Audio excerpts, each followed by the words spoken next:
안녕하세요, 사오입니다. 평범한 사람들은 1분에 약 6번에서 7번의 생각이 바뀌고 하루 평균 약 6,000번의 생각을 하게 되는데요. 그 말은 내가 끊임없이 생각을 떠올리고 그 생각을 바로바로 전환한다는 뜻입니다.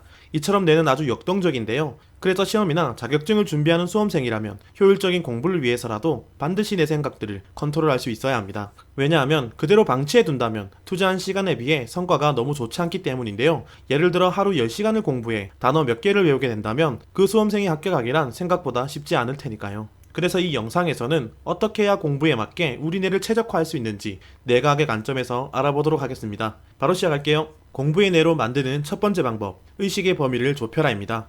우리 뇌는 하루에만 수만 가지의 자극들을 지각하게 되는데요. 그러나 우리가 기억할 수 있는 것은 생각보다 많지 않습니다. 대체 왜 그런 걸까요? 그것은 바로 우리 뇌의 독특한 기억 메커니즘 때문인데요. 뇌는 수많은 자극들 중에서도 주의를 준 자극들만 기억할 수 있기 때문이죠. 하지만 그렇게 인식되는 자극들도 그 수가 엄청나게 많다는 건데요. 즉 그 말은 주의를 준 모든 자극들을 다 장기 기억으로 넘기기는 불가능하다는 말입니다. 그래서 우리 뇌는 나름의 기준을 통해 장기 기억으로 넘길 우선순위를 정하게 되는데요. 마치 오디션 프로그램처럼 수많은 후보들을 두고 특별한 기준에 의해 순위를 매기는 것처럼요. 그럼 여러분들은 어떤 기준으로 기억의 우선순위를 정할지 궁금할 텐데요. 그 기준을 몇 가지 알려드리면, 먼저 내 감정과 연결되는 정보, 그리고 인과관계 및 이야기처럼 맥락이 존재하는 정보, 또 반복과 자주 떠올리게 되는 정보들이 장기 기억이 될 가능성이 아주 높다는 겁니다. 이처럼 장기 기억이 된다는 것은 생각보다 힘든 경쟁을 거쳐야 한다는 것이고, 경쟁자가 적으면 적을수록 공부와 관련된 기억이 장기 기억이 된다는 건데요. 그래서 우린 그 경쟁자의 수를 반드시 줄여줄 필요가 있습니다.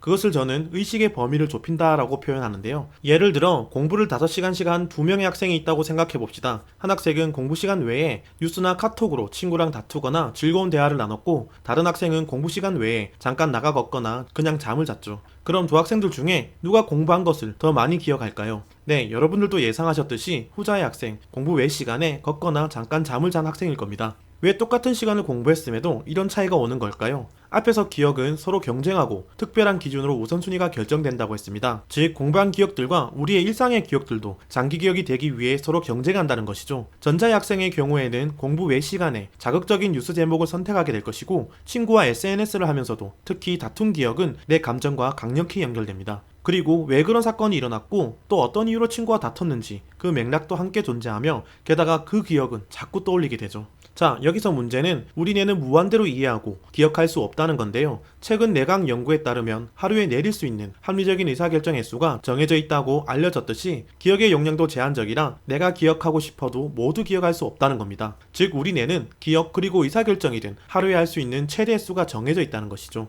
이처럼 뇌는 제한된 능력과 용량을 가지고 있는데, 뉴스나 SNS를 통해 의식의 범주를 너무 넓혀버리면 5시간 아니 10시간을 공부한들 투자한 시간에 비해 기억할 수 있는 정보는 얼마 되지 않는다는 겁니다. 왜냐하면 앞에서도 말했듯이 장기 기억이 될 막강한 후보들이 너무 많기 때문이죠. 그럼 어떻게 해야 내 의식의 범주를 좁힐 수 있냐 궁금해 하실 텐데요. 네, 가장 간단한 방법은 공부만 생각하는 것입니다. 그러나 그렇게 공부만 생각하는 것은 거의 불가능에 가깝죠. 그리고 그건 너무 가혹하니까요. 그래서 저는 이거 하나만 지켜달라고 부탁하고 싶은데요. 공부 시간 외에 내 감정과 강력히 연결되는 것을 반드시 피하라고 말이죠. 여기서 내 감정과 강력히 연결된다는 것은 내가 혐오하는 뉴스 기사를 본다든가 주변 지인들과 다툰 사건 같은 건데요. 물론 여기서 더 나아가 공부와 관련된 생각을 일상에서도 꾸준히 유지한다면 우리 뇌는 몰입에 빠지면서 공부의 효과를 극한으로 끌어올릴 수 있지만, 내 의식의 범주를 좁히는 것만으로도 우리가 공부한 기억들이 쉽게 사라지는 일은 충분히 막을 수 있다는 겁니다.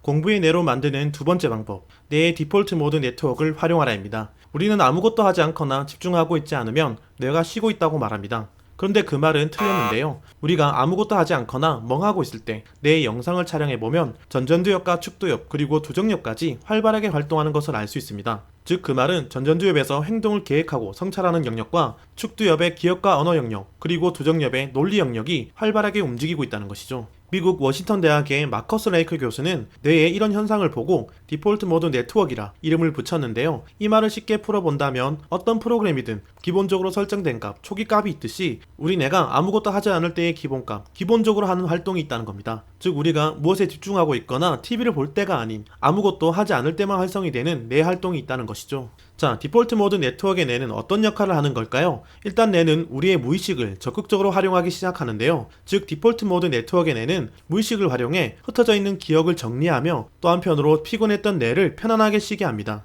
마치 컴퓨터의 디스크 조각 모음처럼 흩어져 있는 기억의 조각을 모으고 또 불필요한 기억은 삭제하며 우리가 더 많은 저장 공간을 사용할 수 있게 만들어준다는 것이죠. 자, 이쯤 되면 여러분들도 눈치채셨을 텐데요. 이 디폴트 모드 네트워크의 뇌는 우리 공부에 적용하면 그 효율이 엄청나게 향상된다는 겁니다. 왜냐하면 뇌의 디폴트 모드 네트워크는 복잡한 정보를 정리해줄 뿐만 아니라 의식의 뇌를 쉬게 하므로 이후 공부에서도 더 강력한 집중력을 얻을 수 있기 때문이죠. 특히 공부를 마치고 잠깐 쉬는 시간에 이 디폴트 모드를 활성화시킨다면 지금까지 집중했던 의식의 뇌에겐 휴식을 주고 무의식의 뇌가 복잡한 기억을 정리하므로 공부의 효율은 배가 될 텐데요. 자, 디폴트 모드 네트워크가 얼마나 좋은지 우린 충분히 알았습니다. 그럼 어떻게 해야 이 디폴트 모드 네트워크를 활성화시킬 수 있을까요? 디폴트 모드를 활성화시키는 것은 생각보다 아주 쉬운데요. 그냥 가만히 멍 때리는 것도 좋고 명상도 디폴트 모드를 활성화시킵니다. 또 온몸에 힘을 빼고 눈을 잠깐 감고 쉬거나 잠을 자는 것도 디폴트 모드를 활성화시키죠. 그리고 샤워나 잠깐 걷는 것도 디폴트 모드를 활성화시킵니다. 즉 공부나 일 사이사이에 이런 디폴트 모드를 배치시켜 놓는다면 공부나 일한 시간에 비해 학습과 일의 능력은 비약적으로 향상될 것입니다. 그리고 무엇보다 우리 뇌에게 힘을 선물하므로 더 오랜 시간을 건강하게 또 집중력 있게 공부할 수 있다는 것이죠. 자, 지금까지 공부에 최적화된 뇌를 만들기 위한 방법들을 알아봤는데요. 이 외에도 공부한 것을 체계화시켜 말로 설명한다거나 또 이해한 것을 인출하기 등 다양한 뇌가 공부 방법들이 있습니다. 하지만 여러분들이 오늘 배운 것을 실천한다면 공부에 투자한 시간이 전혀 아깝지 않을 것이며 오히려 평소보다 더 많은 것을 기억하게 될 것입니다. 즉 그 말은 같은 시간을 공부하더라도 더 많은 공부를 할 수 있다는 것이고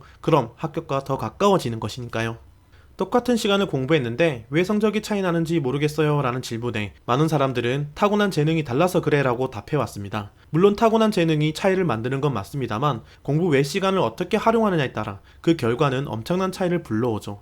마치 프로 선수들이 경기를 앞두고 연습 시간 외에 하루 전체를 관리하는 것처럼 우리 수험생들도 공부 외 시간을 어떻게 관리하느냐에 따라 공부를 더 효과적으로 할 수 있다는 겁니다. 하지만 주의할 것은 너무 열심히 하겠다는 생각에 내 의식의 모든 범위를 공부에만 맞추게 된다면 그 결심은 생각보다 오래가지 않을 것입니다. 왜냐하면 우리 감정이 버티지 못하기 때문인데요. 그래서 우린 내 감정을 잘 달래줄 구체적인 보상을 제시해야 합니다. 예를 들어 토요일 저녁에는 치킨을 먹으며 내가 좋아하는 예능을 보는 것과 하루 공부를 마치고 돌아가는 길엔 내가 좋아하는 SNS나 커뮤니티를 한다처럼 말이죠. 즉 영리하게 우리 뇌를 달래면서 공부하는 것이 진짜 뇌과학적인 공부 방법이기 때문입니다. 이처럼 우리 뇌를 잘 이해하고 또 그에 맞게 잘 컨트롤한다면 우린 내 생각보다 더 많은 성취를 얻을 수 있을 겁니다.